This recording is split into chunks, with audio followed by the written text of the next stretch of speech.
මේ හැංගිලා ඉන්න කට්ටිය ගැන තොරතුරු වාර්තා වෙනවා. කිසිදු අවස්ථාවක රාජ්‍ය දේපල භාවිතා කිරීම හම්බෙන්නේ නැහැ. තාමත් පොලිස්පතිතුමා හොයාගන්න නැහැ. එහෙනම් අපිට පොලිස්පතිලත් දැන් පැටලිලා ඉන්න කවුද හිටපු දැන් ඉන්නේ. එහෙම එක්කුත් තියෙනවා. තාම එළියට ආවේ නැහැ. බලමු අපි ඉස්සරහට මොකද වෙන්නේ කියලා නේ පළි. එයාගේ දීපල චංචල සහ නිශ්චල දීපල රාජසංශ. එන්න පුළුවන් නේද ප්‍රසන්න රණවීරට මේ හැංගෙන්න ඕනේ නැහැ නේ. අද යන්නෙනමක් නැති වෙලා හැංගෙන්නයි වෙන්නේ. කාන්තාව කියන්නේ රටේ ජීවනාලිය වගේ නේ. රටේ කණෙන් රින්ගලා පාර්ලිමේන්තුවට ආපු ගෝතයෙකුත් ඉන්නවා කියලා තමයි සත්‍යය වෙන්නේ. අපි පුංචි ඡන්දෙට නඩුවක් දාන්න හිතාගෙන ඉන්නවා.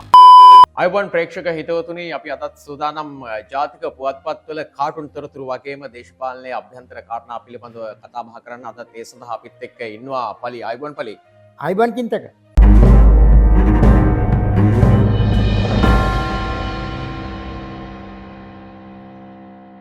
අපි අද දවසේ කාටුන් තොරතුරු ආරම්භ කරන්න ප්‍රථමයෙන් අපි කතා බහ කරන්න කාරණා කිහිපයක් තියෙනවනේ කලේ පලි.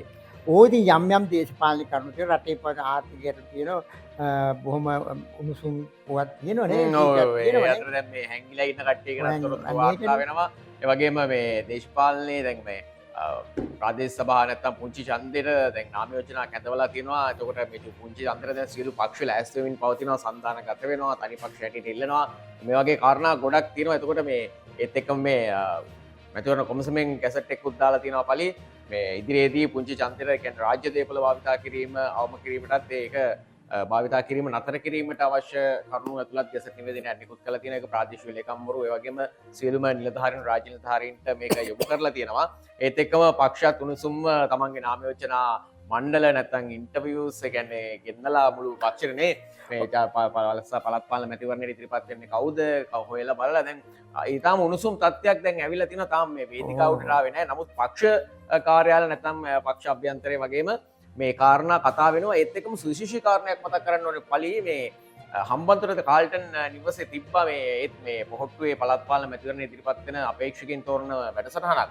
ඒකෙදී අපේ හිටපු කතානායක එහෙමත් නැත්නම් හිටපු අමාත්‍ය චමල් රාජපක්ෂ මැතිතුමත් මේ පළාත් පාලන ඡන්දෙට ඉදිරිපත් වෙන්න කැමතියි කියලා තියෙනවා. එහෙම කතාවක් මටත් ඇහුණා කියලා. ඒක විමල් වීරවංශත් හරි මේ ඉල්ලන කතාවක් මම. එහෙමද විමල් වීරවංශ ඒ කියන්නේ මේ හිටපු කට්ටිය ඔක්කොම දැන් ඉතින් යන එන මන් නැතුව ඉන්නවා බොහෝ පිරිසක් නේ. කොහොම හරි ඔකේ ඇතුළට රින්ගලා ඉඳලා කීයක් හරි ගහගන්න ඇති කියලා බලමුනේ.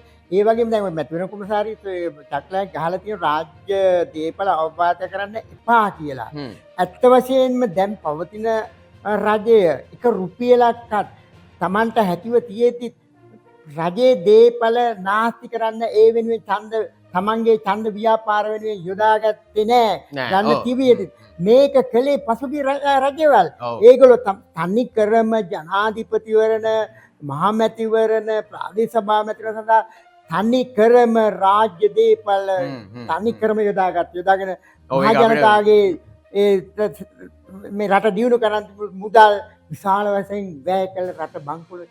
අපි දන්නවනේ පළි කොහොමත් මේ මැතිවරණයක් කියපු ගමන්ම ඔය තියෙන රාජ්‍ය දේපල ඔක්කොම මැතිවරණයට යොදාගත්ත කාල වකවානුව ඕක තමයි අපි හිටියේ පහුගිය වසර 76ක් පුරාවටම දේශපාලඥයෝ කරේ මැති ඇමතිලා තමන්ගේ මොන ඡන්දය ආවත් ජනාධිපතිවරණය ආවත් ඊට පස්සේ මහ මැතිවරණය ආවත් ඊට පස්සේ මේ පළාත් පාලන ආයතන නැත්නම් පළාත් සභාවත් මේ හැම මැතිවරණයකටම රාජ්‍ය දේපල භාවිතා කරා ඒ පවතින ආණ්ඩුව විසින්. නමුත් අපිට ඒකට මේ හොඳ උදාහරණයක් නැත්නම් ආදර්ශයක් දුන්නා මේ වත්මන් බහුජන ආණ්ඩුව. මොකද ජනාධිපතිවරණයෙන් පස්සේ බලයට ආවා. ඊට පස්සේ බලයත් එක්ක කුඩා කැබිනට්ටුවක් පත් කරගෙන ඊට පස්සේ මහමැතිවරණයට ගියා. නමුත් මහමැතිවරණයට ගියත් මේ රාජ්‍ය දේපල භාවිතයක් නැත්නම් භාවිතා කිරීමක් මේ මැතිවරණය වෙනුවෙන් වුන්නේ නැහැ. ඒ වගේම තමයි දැන් වර්තමාන රජයේ තවමත් මේ බලයේ ඉන්න කාලෙම තමයි දැන් පළාත් පාලන ඡන්දෙට යන්න සූදානම් වෙන්නේ. ඒතකොට මේ පළාත් පාලන ඡන්දෙට ගියත් රාජ්‍ය දේපල අවභාවිතා කරන්නේ නැහැ කියන එකට නම් කිසිදු සැකයක් නැහැ. මොකද අවභාවිතා කරන්න බලාගෙන ඉන්න පරණ දේශපාලඥයෝ කියන්නේ අර එක්ස්පයර් වෙච්ච ඒවත් ඒ කට්ටියත් බලන් ඉන්නවා මේවා භාවිතා කරන්න. නමුත් මේ කිසිදු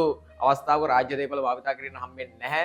මෙවර මැතිවරණයට කියන එක ස්ථිර වශයෙන්ම කියන්න පුළුවන් නේ පළි. ඔව්. ඇත්තෙම අර හොඳම උදාහරණයක් තමයි ජනාධිපතිවරණ නැත්නම් ජනාධිපතිවරණ දිනුවට පස්සේ අනුකුමාර දිසානායක රටේ හැමතැනම ගියේ සාමාන්‍ය වාහනින් අඩුම ගානේ මීට කලින් හිටි ජනාධිපතිවරු තනි කරම භාවිතා කරේ මොනවා හෙලිකොප්ටර භාවිතා කරා උතුරට යන්න තමයි ගමට යන්න එක යනකොට එක වෙනුවට දෙක තුන ගිය පස්සේ ඒකත් පළි මේ අර ඡන්දේ වැඩවලට බොහෝ විට මේ රාජ්‍ය නායකයෝ භාවිතා කරා හිටපු රාජ්‍ය නායකයෝ මැතිවරණ කාලේදී මුළු ලංකාවම ආවරණය වෙන පරිදි මැතිවරණ මේ ප්‍රචාරක රැස්වීම් තියද්දි මේ ප්‍රචාරක රැස්වීම් වලට යන්න භාවිතා කර අපි දන්නවා හෙලිකොප්ටරේ ගිහින් ඒවා දේශපාලන වැඩවල භාවිතා කරන ඒවා කියලා අපිට හඳුන්වන්න පුළුවන්. ඒ නිසා මේ වර්තමාන ජනාධිපතිතුමා තමන්ගේ මේ රැස්වීමකටත් කියන හෙලිකොප්ටරේ භාවිතා කළා. හැබැයි කිව්වේ කොහොමදනේ හෙලිකොප්ටරේ ගියා මෙහෙමයි කියලා. ඕ අර මේ තමන්ගේ අම්මා ස්පිතාලේ ඉන්න වෙලාවෙත් මහා ලොකු මොකද අපි දැක්ක වීඩියෝ එක බලන්නත් ගියා කියලා හෙලිකොප්ටරේ මොන තරම් බොරු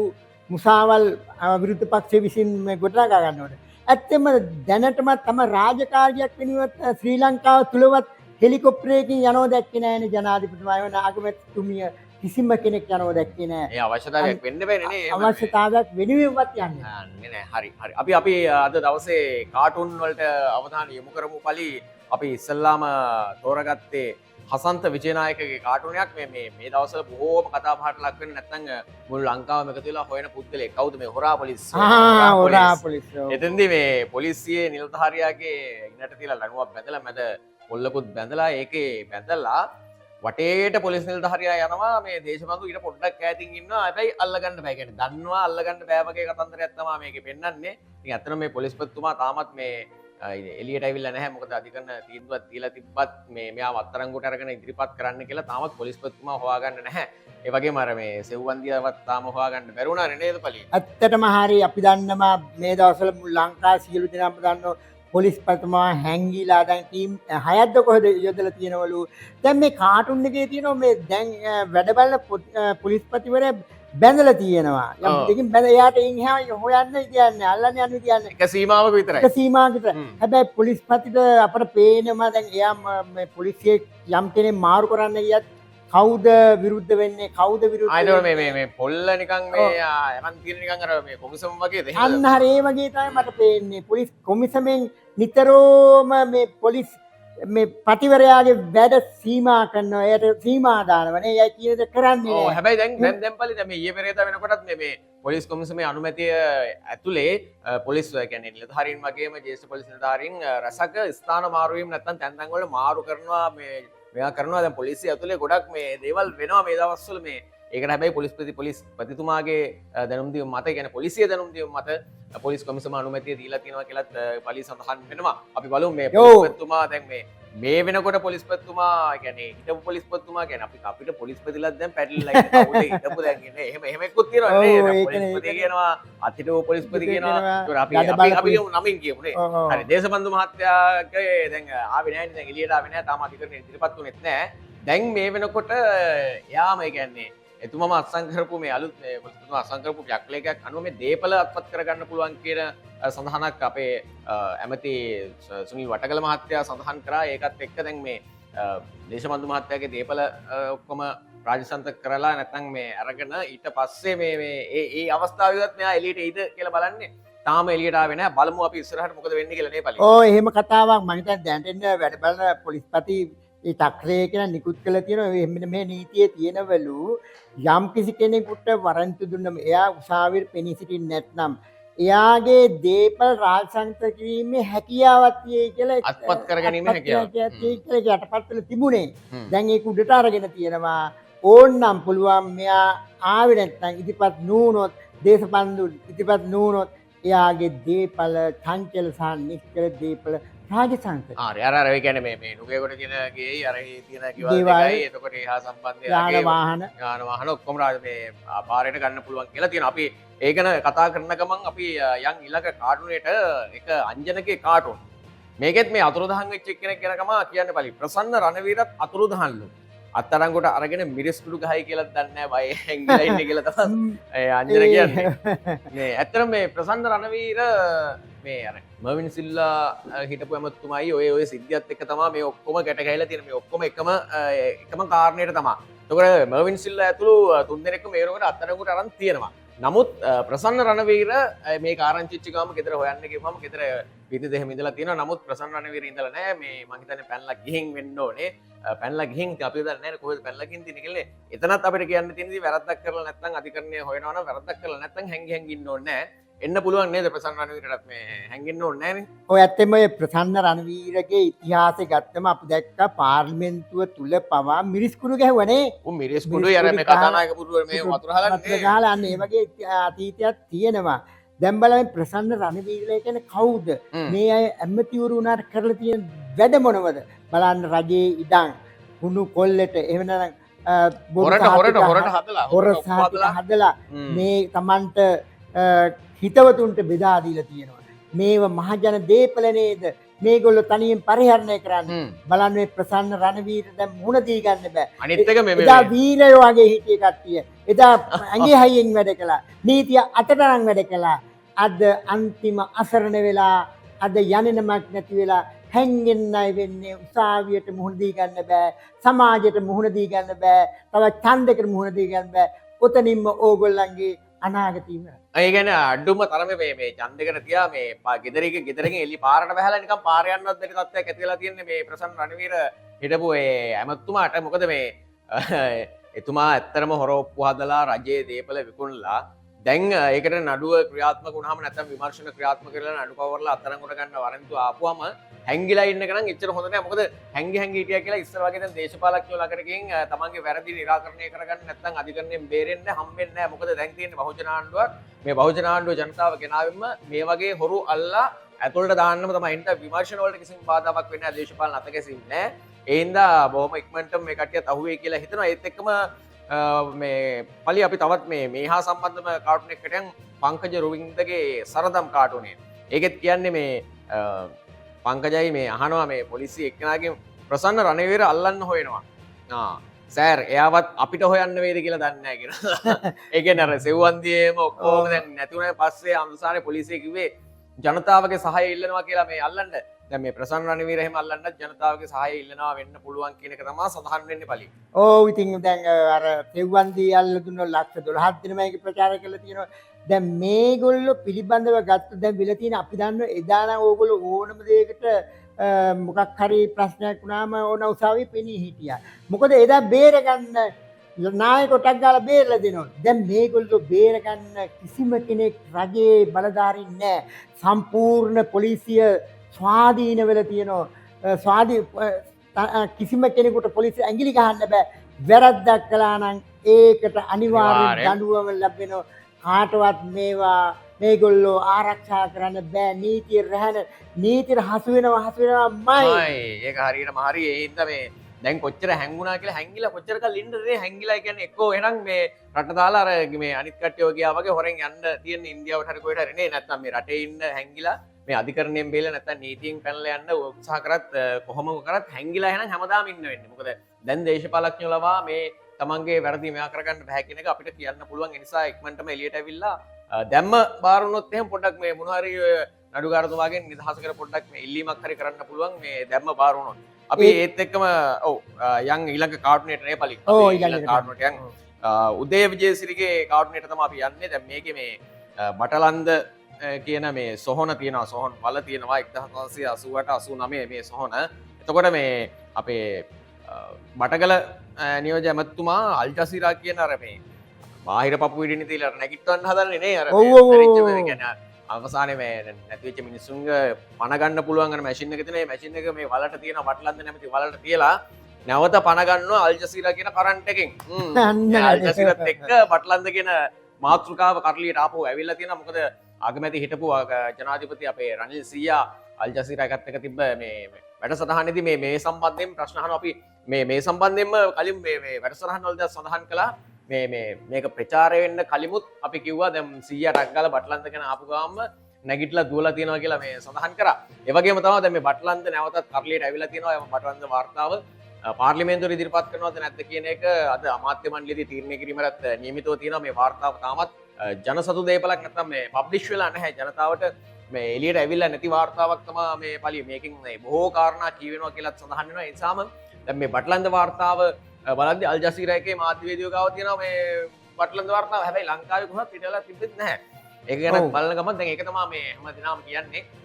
එහෙම පිට වෙලා තියෙනවා නම් මේ බටලන්ද වාර්තාව එළියට දාන්න. මොකද එළියට දැම්මම පස්සේ තොර ජනතාවට බලා ගන්න පුළුවන්. ඒ සහ ඒකේ නිර්දේශ ක්‍රියාත්මක කිරීම සම්බන්ධිනුත් මේ අවුරුදු ගාණක් ගිහින් වුණත් මේවා සාධාරණ ඉෂ්ට විය යුතුයි කියන තැන ඉඳගෙන මේ බටලන්ත වාර්තාව එළියට දානවද නැද්ද කියන එක අද තීරණය කරනවා කියලාද? ඔව් අපි දන්න එදා 88 89 කාලයේදී මේ දැනට ඉන්නේ ඔය අපේ සුදු 100 එදා කර්මාන්ත කැමති තරුණ කටයුතු කැමති වගේ තිබුණා.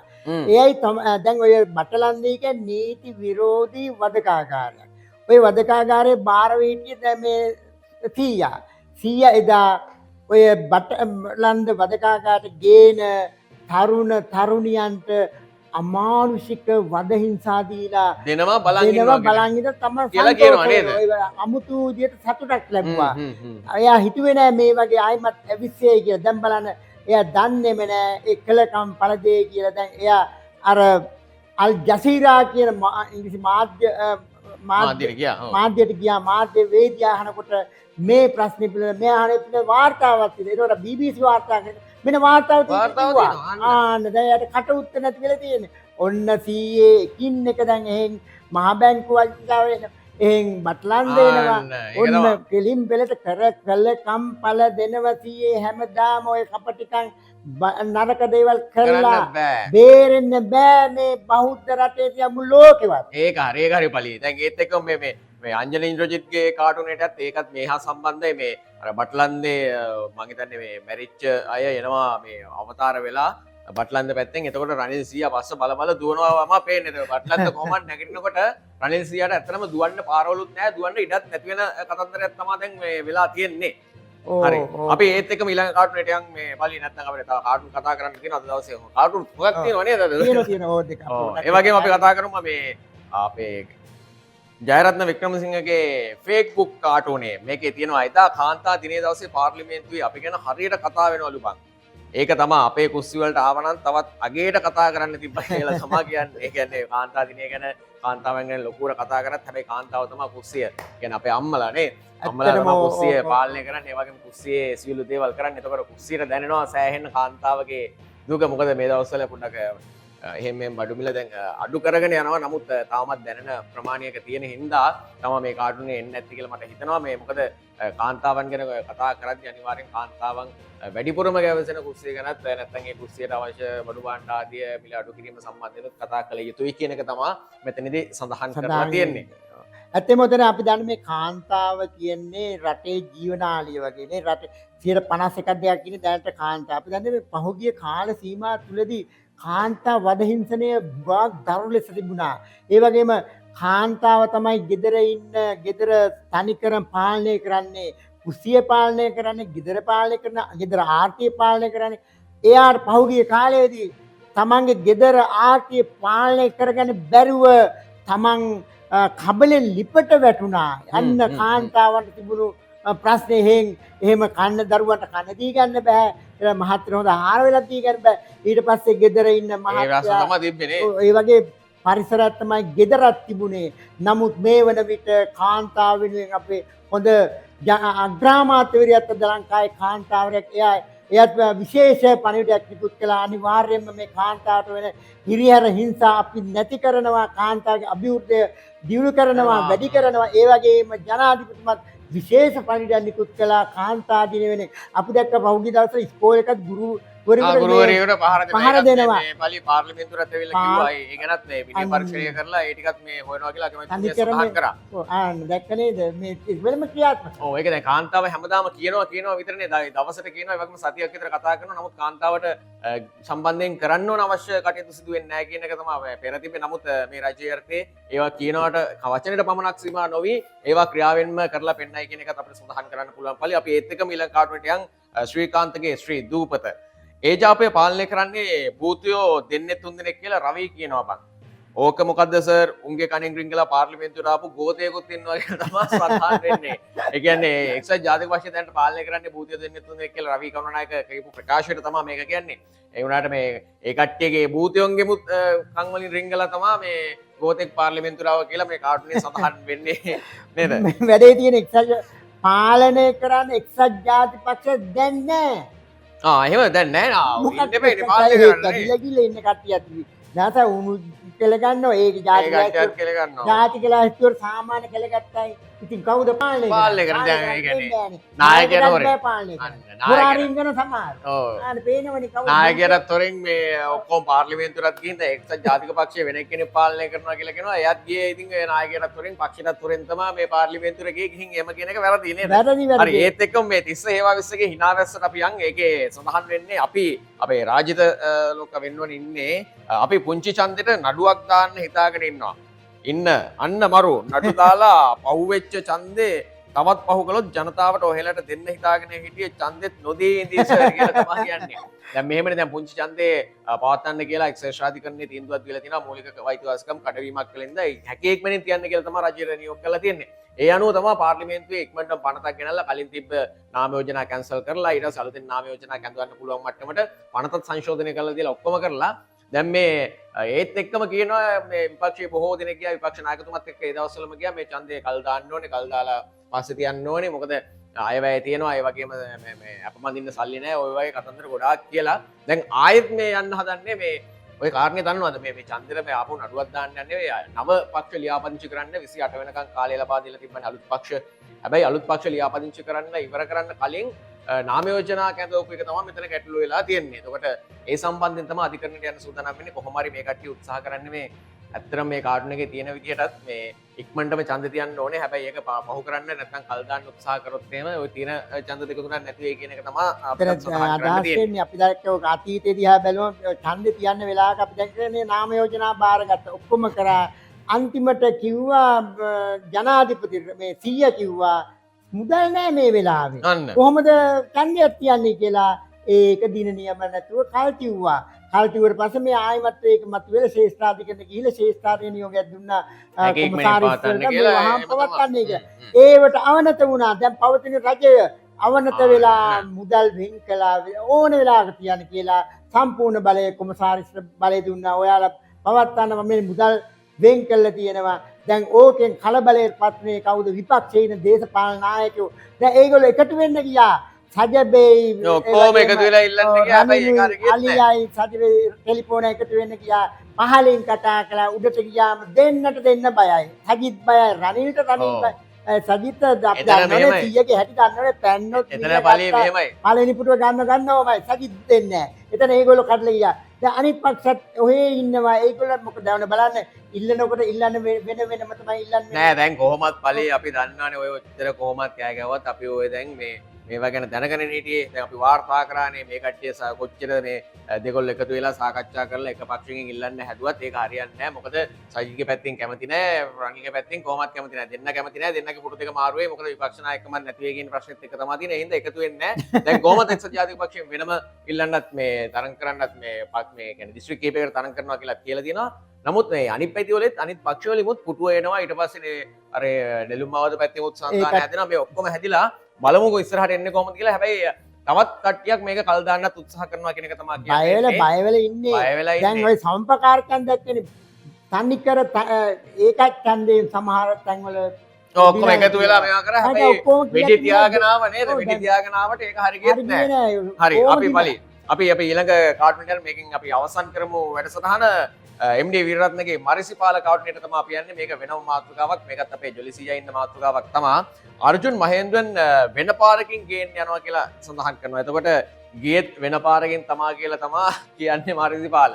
නේද? අර්ජුන් මහේන්ද්‍රන් කොහොමත් මේ වෙන පාරකින් දැන් ඉල්ලපු විදියට කරන්න බැරි නම් වෙන පාරකින් හරි කොහොම හරි මේ ගේන්න ඕනේ කියන එක තමයි ආණ්ඩුව සඳහන් කරන්නේ. මේ පරීක්ෂණ නැත්නම් මේ නඩු කටයුතු ඉදිරියට ගෙනියන්න. නමුත් මේකේ කියන්නේ ඉතින් කොහොමත් මේ වෙන පාරකින් ගේනවා වගේම තමයි ගියෙත් වෙන පාරකින් තමා කියලා තමයි සඳහන් වෙන්නේ. මොකද මේ සීයා කිව්වේ වෙඩින් එකකට ගිහින් ගිය ගාම ආපහු ඉක්මනට මේ එයි කියලා. නමුත් අද වෙනකන් තාම ආවේ නැහැ අපේ අර්ජුන් මහේන්ද්‍රන් හිටපු මහ බැංකුව අධිපතිතුමා. ඒ නිසා මේ නඩුව ඉස්සරහට ගෙනියන්න සහ මේකට මේ නඩුවට අපේ ජොලිසියත් සම්බන්ධ වෙනවා. මොකද එයාව මෙහි වගකීම සම්පූර්ණයෙන් බාරගෙන තිබ්බේ ජොලිසියා ඒවකට අගමැතිතුමා. ඒ නිසා එතුමාටත් වගකීමක් තියෙනවා මේ නඩුව වලට පෙනී හිටින්නේ. ඔව් ඇත්තම ජොලිසියා ඒකා එදා අගමැතිතුමා. එයාගේ ඥාතියන් නෑද තමයි ඔය අර්ජුන මහේන්ද්‍රන් කියන්නේ. එයා පත් කළ මහ බැංකුව අධිපති විදියට.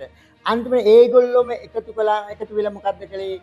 සම්පූර්ණ මහ බැංකුව මහදවල් කැඩුවා. කඩලා ඉවරලා ඊට පස්සේ ඔකට මොකද්ද කරේ? අගමැතිතුමා ජොලිසියා පත් කළා මේකේ වැරදිකාරයන් කමිටුව. කමිටුවෙන් සනිකරම ඒගොල්ලෝ නිදහස් වුණා. ඊට පස්සේ අරුජින මහේන්ද්‍ර ගියත් සිංගප්පූරුවට හේ පුරවැසියෙක් කියලා කියනවා.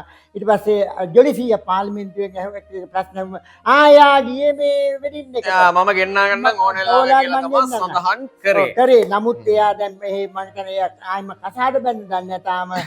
තාම වෙඩින් එක ඉවර නැතුව ඇති මේ මදි සමය ගත කරනව දන්නේ නැහැ. එහෙම දන්නේ අපිට තේරෙන්නේ නැහැ. හරි එහෙනම් අපි මේ වැඩසටහන අවසන් කරමු පළි. ඒකට අපි තෝරගත්තා ඕකයි තත්ත්වයේ කාටුනේ පදපෙළි 4ක්. පොලිසිය සොයා බැලුවත් මොහොතක් නෑර අතුරුදන් රුණි ප්‍රසන්න රණවීර.